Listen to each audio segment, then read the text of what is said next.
the Mahabharata. In this sacred Indian text, written in the 8th century BC, King Ravita is described as traveling to the heavens to meet with the creator god Brahma, only to return to Earth hundreds of years in the future. Some researchers believe this Hindu tale may be one of the oldest records of successful time travel in the ancient past.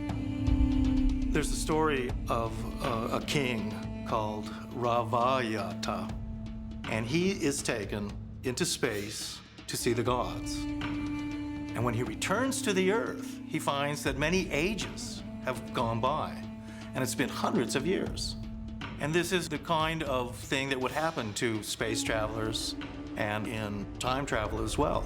You think you're gone for only a few days, but when you return to Earth, you find out that you've been gone for hundreds of years. Like the legend of Chaco Canyon, similar tales of time travel can be found all around the ancient world. In Japan, the legend of Urashima Taro details a fisherman's visit to the protector god of the sea, Ryujin, in an underwater palace for what seemed like only 3 days.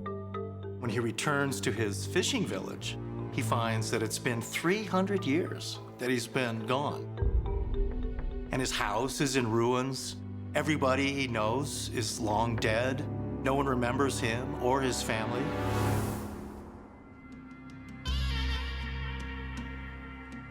And in the Hebrew Bible, descriptions of the prophet Jeremiah in Jerusalem are eerily similar to both of these accounts of time travel. Even in the Bible, the prophet Jeremiah was sitting together with a few of his friends, and there was a young boy, his name was Abimelech.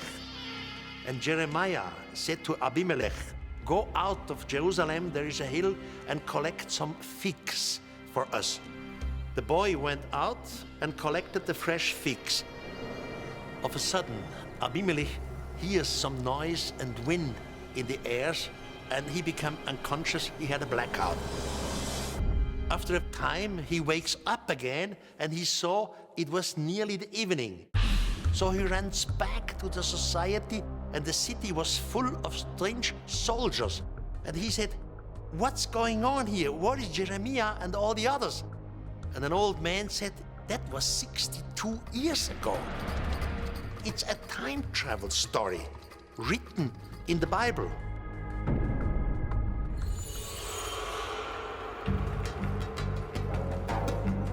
Southern Egypt, Agilkia Island. Here, just 6 miles upstream from Aswan, in the Nile River Valley, lies the Temple of Isis. Built in the 4th century BC, the temple was a center of worship for the Egyptian goddess of fertility and nature until the 6th century AD.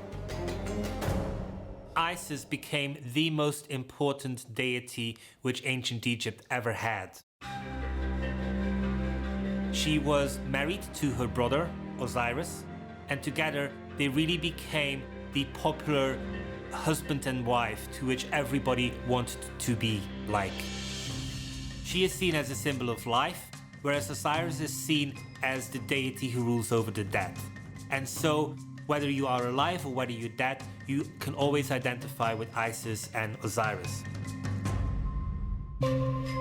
According to ancient Egyptian religious belief, the goddess Isis was known as the Divine Mother and believed to be the soul of the brightest star in the sky, Sirius. To the ancient Egyptians, Osiris was Orion. That constellation actually was a literal living embodiment of the great god Osiris. Sirius was the representation of his wife, sister, and consort Isis. Together, those two essentially ruled the skies and the life of the Egyptian people themselves.